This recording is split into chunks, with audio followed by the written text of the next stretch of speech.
Martha Johnson had always loved traveling. At 67 years old, she wasn't the type to sit at home and watch TV all day.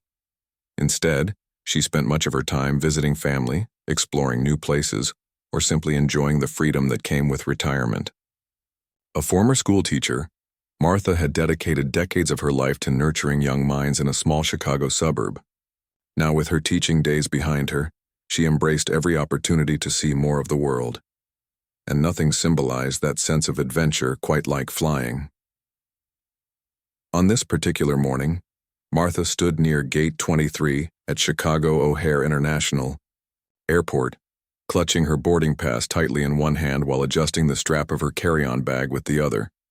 She was heading to Los Angeles, where her son Marcus lived. But this trip wasn't just any ordinary visit. It held a special twist. Marcus, now one of the youngest African-American captains in the airline industry, was piloting the very flight she was about to board. The thought made Martha beam with pride. She remembered how hard Marcus had worked to get where he was today. Countless hours studying, late nights preparing for exams, and early mornings commuting to training facilities. His journey hadn't been easy, especially as someone who often found himself one of the few black faces in the room. Yet through determination and grit, he'd risen to become not only a pilot, but also a role model for aspiring aviators everywhere. Today, Martha couldn't wait to surprise him during his layover in LA. She'd baked cookies last night, a favorite recipe of his, and packed them carefully in her bag. As passengers began lining up to board, Martha took a moment to glance around the bustling terminal. The energy here was electric, filled with people rushing to their destinations, families saying tearful goodbyes, and solo travelers scrolling on their phones. Despite being surrounded by strangers, Martha felt a comforting familiarity in the routine of it all. Over the years, she'd grown accustomed to the rhythm of airports, the announcements over loudspeakers, the hum of engines outside, the scent of coffee wafting from nearby kiosks. Flying had become second nature to her, almost like stepping into another version of home. But something felt different today. Perhaps it was the way the sunlight streamed through the large windows, casting golden streaks across the floor. Or maybe it was the faint buzz of anticipation in the air, knowing she'd soon be reunited with her son. Whatever it was, Martha decided to savor the moment. She smoothed down her blouse, adjusted her glasses, and double-checked her boarding pass one last time. Everything seemed in order. When her group was called to board, Martha joined the queue, keeping pace with the steady flow of passengers. Ahead of her, a mother juggled two toddlers while trying to wrestle open a stroller.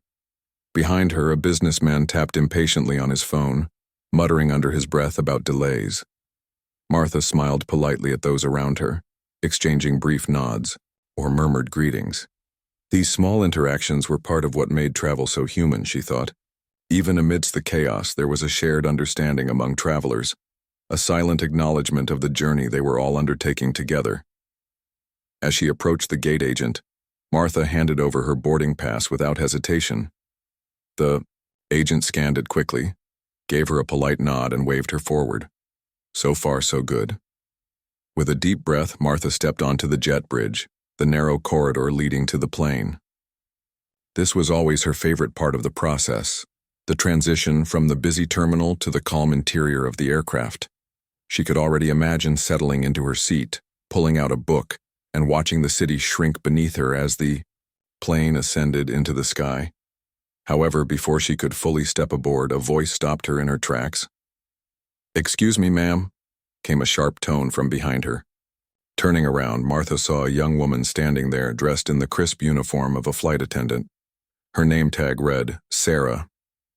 There was an edge to her expression, a mix of suspicion and authority that immediately set Martha on edge. "Is there a problem?" Martha asked, trying to keep her tone light despite the knot forming in her stomach. She glanced down at her boarding pass again, wondering if she'd somehow missed something. No, everything looked correct.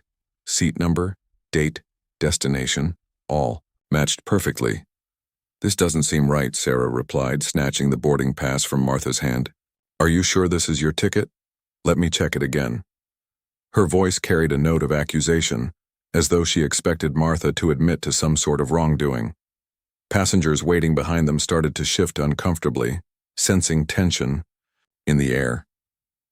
Martha blinked, taken aback by the sudden hostility. "I assure you it's correct," she said firmly, meeting Sarah's gaze. "The gate agent just scanned it moments ago." But Sarah wasn't satisfied. She flipped the boarding pass over, examining it closely, then typed something into her handheld device. She muttered, dragging out the syllable unnecessarily. Something isn't adding up here. By now, a small crowd had gathered, curious about the holdup. Some passengers exchanged glances, clearly annoyed by the delay. Others leaned closer, eager to witness whatever drama might unfold. Martha felt a flush of embarrassment creep up her neck. Was this really happening? Right here in front of everyone? "I don't understand," Martha said, her voice rising slightly. "What exactly is the issue? My ticket is valid. I've already confirmed it multiple times." Sarah crossed her arms, her demeanor growing colder. "Well, I'm afraid I can't let you board until we resolve this discrepancy," she announced, loud enough for nearby passengers to hear. "For safety reasons, we need to make absolutely certain." Safety reasons? Martha wanted to laugh, or cry at the absurdity of it all. What possible threat could she pose? She was just a grandmother trying to catch a flight to visit her son. But instead of arguing further, she forced herself to take a deep breath. Losing her temper wouldn't help the situation. Still, she couldn't shake the feeling that this confrontation wasn't really about tickets or safety protocols. Down. She suspected it was about something else entirely. And so, with growing unease, Martha prepared to defend herself against an injustice she hadn't seen coming, one that would leave her shaken, but ultimately determined to fight back. The tension at the gate was palpable, like a storm cloud hovering over an otherwise sunny day. Martha stood frozen in place, her heart pounding as Sarah continued to scrutinize her boarding pass with unnecessary intensity. Every second felt like an eternity, and the curious eyes of fellow passengers burned into her back.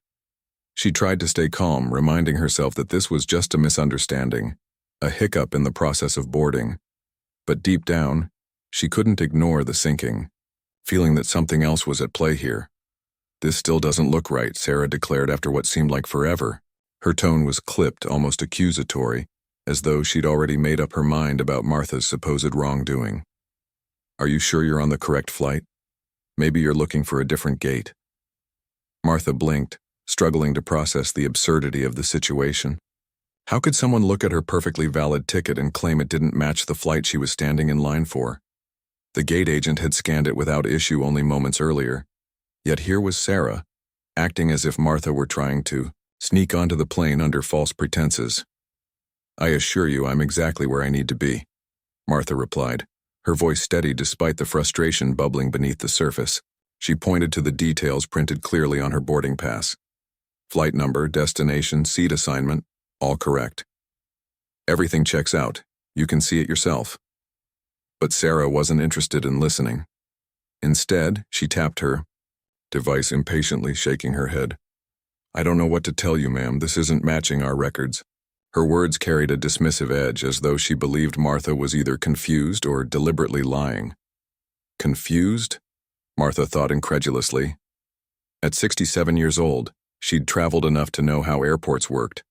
She'd flown across the country countless times, navigated international terminals, and even dealt with delayed flights and lost luggage. Never once had she encountered anything like this. And now here she was, being treated like some sort of imposter by a flight attendant who wouldn't even take a moment to listen. By this point, whispers rippled through the crowd behind them. Passengers craned their necks, eager to catch a glimpse of the unfolding drama. Some looked sympathetic, their brows furrowed as they watched Martha try and fail to reason with Sarah. Others exchanged skeptical glances, perhaps wondering if there really was some mistake. A few leaned closer, whispering, audibly enough for Martha to overhear. "Why is she giving her such a hard time?" one woman muttered to her companion. "It's ridiculous," another man chimed in. "Her ticket looks fine to me." Despite the growing murmurs of support, Martha couldn't shake the humiliation creeping over her. It wasn't just the fact that she was being questioned so aggressively. It was the way Sarah refused to acknowledge her humanity. There was no warmth in her demeanor, no effort to treat Martha with basic respect. Instead, she spoke to her like she was invisible, as if Martha's word meant nothing compared to her own authority. Determined not to let the situation escalate further, Martha took a step back and gestured toward the nearby gate agents. "If you're unsure, why don't we ask one of your colleagues to double-check?" she suggested, keeping her tone polite but firm. Surely involving someone else would clear things up quickly, but Sarah waved off the idea immediately. "No need for that," she said briskly, cutting Martha off mid-sentence. "I'll handle it myself." With that, she turned away, pretending to type furiously on her device while ignoring Martha completely. For a brief moment, Martha considered walking away. After all, what more could she do? She'd presented her ticket, answered every question, calmly, and even offered solutions. Yet Sarah remained unmoved, stubbornly clinging to her baseless suspicions. Standing there, surrounded by strangers, Martha felt a pang of helplessness wash over her. Was this really how the day was going to go? Would she be denied access to a flight she'd booked weeks ago, simply because someone decided to doubt her? Just as she was about to speak up again, Sarah spun around abruptly. Her expression hardened. "Ma'am, I'm sorry, but I can't allow you to board without proper clearance," she announced loudly, ensuring everyone within earshot could hear. "Please step aside while I verify this further." Proper clearance? Martha wanted to laugh, or scream, at the sheer ridiculousness of the phrase. What did that even mean? She wasn't smuggling contraband or attempting to hijack the plane. All she wanted was to sit in her assigned seat and enjoy the flight to Los Angeles, just like any other passenger. But instead of arguing further, she forced herself to swallow her pride and comply. Arguing wouldn't solve anything, not when Sarah had already decided she was guilty before hearing her side of the story. As Martha stepped aside, security personnel appeared almost instantly, summoned by Sarah with a quick wave of her hand. 2 uniformed officers approached her, their expressions unreadable. One of them asked gently, "Is everything okay, ma'am?" Martha hesitated, unsure how to respond. On one hand, she knew these officers weren't responsible for the mess she found herself in. They were simply doing their jobs, following protocol, as instructed. But on the other hand, she couldn't deny the sting of being escorted away from the gate like a criminal. Forcing a tight smile, she nodded. "Yes, I think so. Just a misunderstanding." With that, she allowed the officers to guide her to a nearby seating area, where she waited silently while Sarah continued her investigation. Passengers filtered past her onto the plane, some offering sympathetic smiles or murmured words of encouragement. "Don't worry, they'll figure it out," one elderly gentleman assured her as he walked by. Another young woman gave her a thumbs up, mouthing, "You've got this." Though grateful for the kindness, Martha couldn't shake the weight of the moment. This wasn't just about missing a flight or dealing with an overzealous flight attendant. It was about the underlying assumptions people made based on appearances, the snap judgments that reduced a person's worth to the color of their skin, the style of their clothes, or the sound of their voice. Martha had lived long enough to recognize prejudice when she saw it, and today it stared her squarely in the face. As she sat there, clutching her boarding pass tightly, Martha replayed the events in her mind. Why had Sarah singled her out? Was it because she was older, because she was black, or maybe both? Whatever the reason, Martha knew one thing for certain. She deserved better. Everyone did. Little did she know, however, that the story was far from over. Unbeknownst to her, a twist awaited, one that would turn this frustrating ordeal into something much bigger than anyone could have anticipated. While Martha sat quietly in the seating area, trying to process the unfairness of what had just happened, the news of the incident began spreading like wildfire. Airports are peculiar places, crowded yet impersonal, filled with people who are often too preoccupied with their own journeys to pay much attention to others. But every now and then, something unusual catches the collective eye, sparking whispers and glances that ripple through the terminal. Today, Martha's confrontation with Sarah was that something. Passengers waiting to board Flight 452 couldn't help but notice the commotion at the gate. Some had seen the entire exchange unfold, while others pieced together fragments of the story from overheard conversations. "Did you hear about the older black woman who got kicked off?" one traveler whispered to another. "Apparently, the flight attendant said her ticket wasn't valid." The words traveled quickly, passed along like a game of telephone until nearly everyone within earshot knew some version of what had transpired. Among those listening intently was Captain Marcus Johnson. As he prepared for takeoff in the cockpit, Marcus overheard snippets of chatter from his crew members. At first, he dismissed it as typical airport gossip, people speculating about delays or misplaced luggage. But when he caught wind of phrases like older black woman and denied boarding, his stomach tightened. Something about the description felt eerily familiar. Concerned, Marcus excused himself from the pre-flight checks and stepped out of the cockpit to investigate.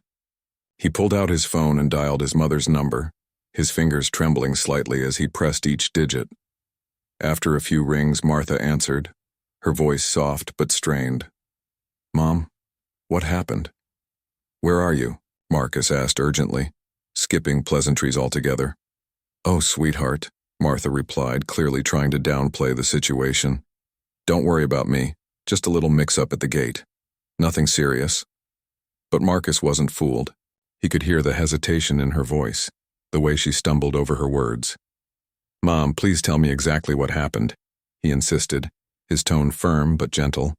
Reluctantly, Martha recounted the entire ordeal. The aggressive questioning, the refusal to listen, the humiliating escort by security. By the time she finished, Marcus's jaw was clenched so tightly it hurt. "Stay right where you are," he instructed, his voice low but resolute. "I'm handling this." With that, Marcus hung up and marched straight toward the gate, his pilot's uniform commanding immediate attention. His chest bore the insignia of a captain, a symbol of authority and expertise, and his polished shoes clicked against the tiled floor with purposeful strides. Passengers turned to watch him approach, their curiosity piqued by the determined look on his face. When he reached the customer service desk, he didn't bother with formalities. "I need answers," he said firmly, addressing the nearest airline representative. "What's going on with my mother?" The representative, visibly startled by the intensity of his demand, hesitated before explaining the situation. According to Sarah, there had been an issue with the passenger's boarding pass, though no concrete evidence supported the claim. Marcus listened silently, his expression unreadable until the name Sarah came up. That was all he needed to hear. Without another word, Marcus strode over to the gate area, where Sarah stood chatting casually with a colleague. Her demeanor shifted instantly when she noticed him approaching. There was something intimidating about a man in full uniform, especially one whose rank was unmistakable. As Marcus stopped directly in front of her, Sarah's smile faltered, replaced by a flicker of unease. "Is there a problem here?"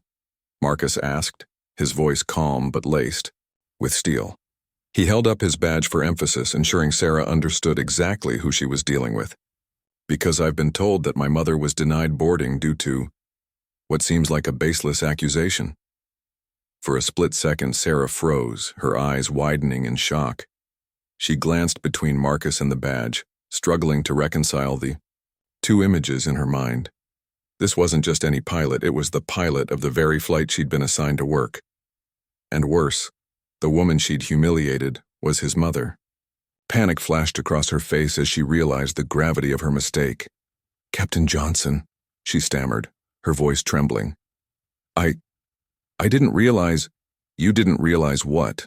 Marcus interrupted, his tone sharp enough to cut glass. "That she's a human being deserving of respect? Or that she happens to be related to me?" He leaned in slightly, his piercing gaze locking onto hers. "Let me make one thing crystal clear. My mother is not only a paying customer, but also a retired educator who has dedicated her life to helping others. She doesn't deserve to be treated like a criminal because of someone else's bias." Sarah opened her mouth to respond but found herself at a loss for words. Tears welled up in her eyes as the weight of the situation crashed down on her. Around them, passengers watched in stunned silence, many nodding in agreement with Marcus's words. A few even applauded softly, their support evident in the approving murmurs that rippled through the crowd. Realizing the futility of defending herself, Sarah finally managed to choke out an apology. "I'm so sorry," she said, her voice barely above a whisper. "I truly didn't mean to cause any trouble. I thought there was an issue with her ticket." Marcus cut her off with a raised hand. "Save your apologies for my mother," he said coldly. "And understand this. Actions have consequences. What you did today goes beyond a simple misunderstanding. It's unacceptable and it won't go unaddressed." With that, Marcus turned on his heel and walked back to where Martha was sitting. Seeing him approach, she rose to her feet, her expression a mixture of relief and pride. Despite everything, she couldn't help but feel a surge of admiration for her son. Here he was standing up for her, not just as a son protecting his mother, but as a leader demanding accountability. "Are you okay, Mom?" Marcus asked softly, pulling her into a tight embrace. "I'm fine, sweetheart," Martha replied, her voice steady despite the tears glistening in her eyes. "But thank you for coming to my rescue." Marcus nodded, holding her at arm's length to study her face. "This isn't over," he promised. "We're going to make sure this never happens again, to you or anyone else." As they stood, there reunited amidst the chaos of the terminal, the significance of the moment wasn't lost on either of them. For Martha, it was a reminder of the resilience required to navigate a world still rife with prejudice. For Marcus, it was a call to action, a chance to use his position and influence to advocate for change. Together they represented strength, courage, and the unbreakable bond of family. And unbeknownst to them, the story was only beginning to gain momentum. News outlets would soon pick up the tale, amplifying its reach far beyond the confines of O'Hare Airport. But for now, in this quiet corner of the terminal, mother and son shared a moment of triumph, one born not from victory, but from the unwavering belief that justice deserved to be served. The fallout from the incident at Gate 23 spread like wildfire, both within the airport and far beyond its walls. News of the confrontation between Martha Johnson and Sarah, the flight attendant, quickly became a topic of heated discussion among passengers, airline staff, and even online communities. By the time Marcus stepped in to defend his mother, the story had already gained traction. Videos recorded by onlookers were uploaded to social media, sparking outrage and sympathy in equal measure. Sarah's world, meanwhile, began unraveling faster than she could have imagined. After Marcus's stern rebuke, she was immediately pulled aside by airport supervisors for questioning. Her earlier confidence dissolved into nervous stammering as she tried to explain herself. "I thought there was an issue with her ticket," she repeated over and over, clutching her hands tightly together. "I wasn't targeting her, I swear." But no matter how many times she insisted it was all a misunderstanding, the damage had been done. Witnesses recounted Sarah's dismissive tone, her refusal to listen to Martha's explanations, and the humiliating way she'd called security without proper justification. For many, it was clear that this wasn't just about a boarding pass. It was about bias and how easily assumptions can escalate into discrimination. Airport management acted swiftly, knowing they had to address the situation publicly before it spiraled further out of control. Within hours, Sarah was suspended pending an investigation. She was also required to undergo mandatory sensitivity training, a move intended to signal accountability, but which some critics dismissed as mere lip service. Meanwhile, the airline issued a formal apology, promising to review their policies to prevent similar incidents in the future.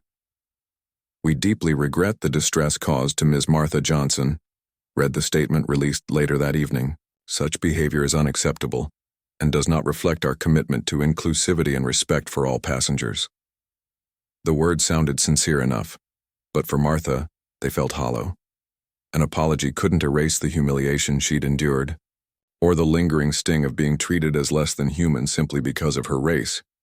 Despite the public uproar, Martha remained composed throughout the ordeal. When reporters approached her for interviews, She handled each interaction with grace and dignity. "What happened today isn't just about me," she told one journalist during a brief press conference arranged by the airline. "It's about the countless other people who face these kinds of injustices every day. We deserve better, not just as customers but as human beings." Her words resonated deeply, striking a chord with audiences across the country. Social media platforms lit up with hashtags like Tacker Justice for Martha and Respect for All, amplifying calls for systemic change within the aviation industry. Stories poured in from travelers who shared their own experiences of racial profiling, ageism, and outright disrespect while flying. Some recounted being mistaken for seatmates rather than ticket holders. Others described being questioned excessively despite presenting valid documentation. Each story added fuel to the growing movement sparked by Martha's experience. Marcus, too, found himself thrust into the spotlight. As the son of the woman at the center of the controversy, and as a respected captain in his own right, he became a powerful voice for reform. In interviews and public appearances, he spoke passionately about the need for greater diversity and inclusion in leadership roles within the airline industry. "Representation matters," he emphasized during a morning talk show segment. "When you see someone who looks like you in positions of authority, it sends a message: you belong here, you matter." He went on to share personal anecdotes about the challenges he'd faced early in his career, including subtle and sometimes not so subtle acts of discrimination from colleagues and superiors. Yet, instead of letting those experiences embitter him, Marcus used them as motivation to push harder, achieve more, and pave the way for others. "My mom taught me resilience," he said, glancing fondly at Martha seated beside him. "And now I want to use my platform to ensure that no one else has to go through what she did today." The airline, eager to salvage its reputation, announced plans to implement sweeping changes. These included revising employee training programs to emphasize cultural competency, establishing anonymous reporting channels for passengers to flag discriminatory behavior, and creating advisory boards composed of diverse stakeholders to guide policy decisions. While some praised these efforts as steps in the right direction, others remained skeptical, arguing that meaningful change would require consistent action, not just promises. As days turned into weeks, the media frenzy surrounding the incident gradually subsided. But for Martha, the emotional toll lingered. Though grateful for the outpouring of support from strangers and loved ones alike, she couldn't shake the memory of standing at the gate, feeling powerless under Sarah's accusatory glare.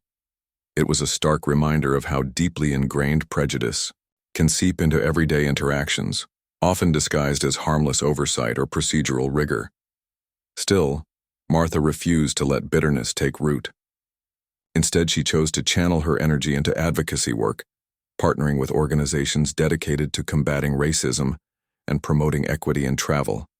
Together with Marcus, she participated in panel discussions, workshops, and community events, aimed at raising awareness about implicit bias and fostering dialogue around systemic issues. Their partnership proved unstoppable. Where Martha brought wisdom and warmth, Marcus added passion and purpose.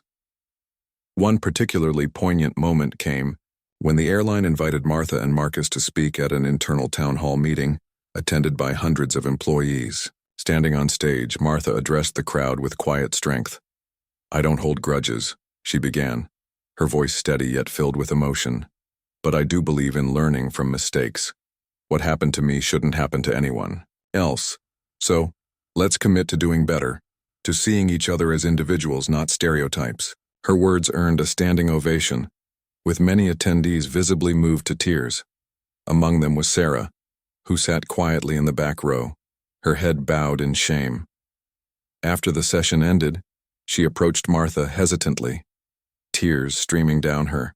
"Mrs. Johnson, I'm so sorry," she whispered, her voice breaking. "I never meant to hurt you. Please forgive me." Martha studied her for a long moment, then nodded slowly. "Apology accepted," she replied softly. "But remember, actions speak louder than words. Show me and everyone else that you've learned from this." With that, Martha turned and walked away, leaving Sarah to reflect on the weight of her responsibility moving forward. It was a small gesture, but one laden with significance. Forgiveness? Yes, but also accountability. And in that delicate balance lay the seeds of real change. Though the scars of that day would always remain, Martha and Marcus emerged stronger, united not only by blood, but by a shared mission to make the skies fairer for everyone. For Martha, the journey ahead promised both challenges and triumphs, but she faced it with the same courage and determination that had carried her through life's storms thus far. In the weeks following the incident at O'Hare Airport, life began to settle into a new rhythm for Martha Johnson and her son Marcus.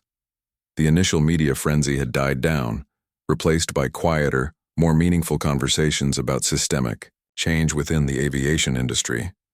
Yet the impact of what had happened continued to ripple outward, touching lives far beyond the confines of Gate 23. For Sarah, the flight attendant whose actions had sparked the controversy, the aftermath was both humbling and transformative. Her suspension without pay served as a wake-up call, forcing her to confront the biases she hadn't even realized she carried. During her mandatory sensitivity training sessions, she listened intently to stories shared by diversity trainers, stories of people who had been profiled, stereotyped, or dismissed based on their race, age, or appearance. Each narrative struck a chord, reminding her painfully of the way she'd treated Martha. Determined to make amends, Sarah requested a meeting with airport management to express her willingness to grow and improve. "I want to do better," she told them earnestly. "Not just because I have to, but because I see now how much harm I caused." Impressed by her sincerity, the airline decided to give her another chance, assigning her to mentorship programs designed to foster inclusivity among staff. Though rebuilding trust would take time, Sarah embraced every opportunity to learn and contribute positively. She started volunteering for initiatives aimed at improving passenger experiences, particularly for marginalized groups, hoping to turn her mistake into something constructive. Meanwhile, Martha found herself reflecting deeply on the incident and its broader implications. While she appreciated the public support and the airline's efforts to address the issue, she knew that true progress required sustained commitment, not just from companies, but from society as a whole.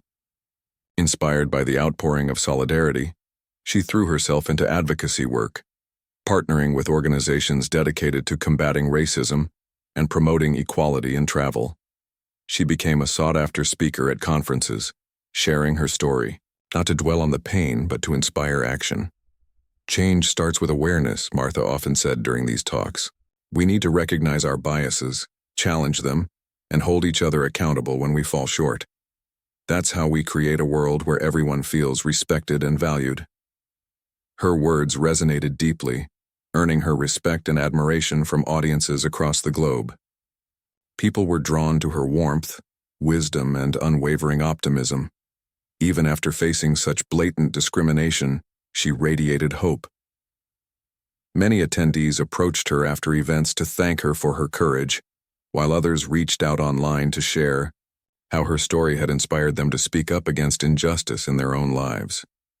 Marcus, too, leveraged his platform to drive meaningful change.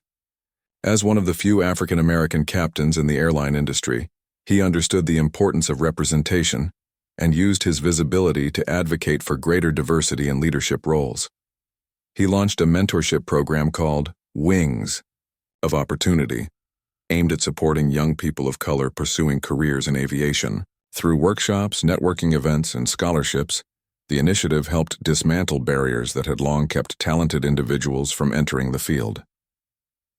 "We can't wait for opportunities to come knocking," Marcus explained during a panel discussion. "Sometimes we have to build those doors ourselves, and once we're through, we have a responsibility to hold them open for others." His message resonated powerfully, inspiring countless aspiring pilots, engineers, and aviation professionals to chase their dreams, despite the odds. The airline, eager to demonstrate its commitment to reform, rolled out several initiatives in response to the incident. They introduced comprehensive bias training for all employees, revamped customer service protocols to prioritize empathy and accountability, and established advisory boards to ensure diverse voices were included in decision-making processes. Passengers noticed the shift almost immediately. Interactions with staff felt warmer and more respectful, and complaints about discriminatory behavior dropped significantly. Yet, perhaps the most profound transformation occurred within Martha herself. Though the memory of that day at the gate still lingered, it no longer carried the sharp sting of humiliation. Instead, it had become a catalyst for growth, a reminder of her resilience and the power of standing firm in the face of adversity. Traveling now held a renewed sense of purpose for her. Every flight was an opportunity to spread kindness, connect with strangers, and model the grace and dignity she hoped to see reflected back. On one particular trip to Los Angeles months later, Martha boarded her plane with a quiet smile. This time there were no obstacles, just a smooth check-in process and a warm greeting from the flight crew. As she settled into her seat near the window, she couldn't help but marvel at how much had changed since that fateful morning at O'Hare. The scars of the past remained, yes, but they were softened by the knowledge that her experience had sparked important conversations and tangible improvements. When the plane touched down in L.A., Marcus greeted her at baggage claim with a hug so tight it nearly lifted her off the ground. "Welcome home, Mom," he said, grinning ear to ear. "It feels good to be here," Martha replied, returning his smile. "But you know what feels even better? Knowing we've made a difference." Together they drove to Marcus's house, where family and friends awaited to celebrate Martha's latest advocacy milestone, being named honorary chairperson of a national coalition fighting racial bias in transportation. Laughter filled the room as loved ones shared stories, toasted to victories, and dreamed of a brighter future. For Martha, it was a moment of pure joy, a celebration not just of her achievements, but of the collective effort to build a fairer, kinder world. As the evening wound down, Martha sat quietly on the porch, sipping tea and gazing at the stars. Beside her, Marcus joined her in silence, content simply to share the peaceful moment. After a while, he broke the quiet. "Do you ever think about how different things might have been if none of this had happened?" he asked softly. Martha thought for a moment before answering. "Of course I do," she admitted. "But then I remind myself that everything happens for a reason. If not for that day, we wouldn't be here now, stronger, wiser, and working together to make the skies a little brighter for everyone."